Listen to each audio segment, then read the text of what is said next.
নমস্কার,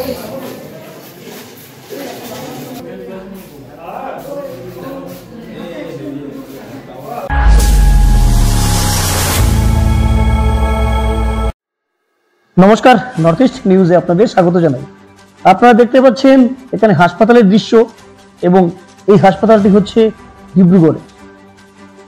আজ ধেমাজির শিলাপাথরে দুটো দুর্ঘটনা হয়ে গেল। সরস্বতী পূজার সময় পুরো রাজ্য জুড়ে যখন মানুষ আনন্দে মেতে উঠছেন, অঞ্জলি নিতে পড়ুয়ারা বিভিন্ন বিদ্যালয়ে ছুটে যান, সেই সময়ে এখানে দুটো দুর্ঘটনা হয়ে গেল। বাইক ও ট্রাকের মুখোমুখি সংঘর্ষে মুন্দে নামে 20 বছরের এক যুবক দুর্ঘটনাস্থলেই নিহত হন এবং তার সাথী শুভবুদ্ধকে 108 অ্যাম্বুলেন্সে করে ডিব্রুগড় হাসপাতালে নিয়ে যাওয়া হয়। অন্যদিকে ডিমু এলাকাতেও এদিন দুর্ঘটনা সংঘটিত হয়। ডিমু এলাকাতে মোটরসাইকেল এবং স্কুটির মধ্যে মুখোমুখি সংঘর্ষ হয়। এতে দেবটেগু নামে 21 বছরের এক যুবক এবং বাবা মিলি নামে 22 বছরের এক যুবক গুরুতর আহত হয়েছে।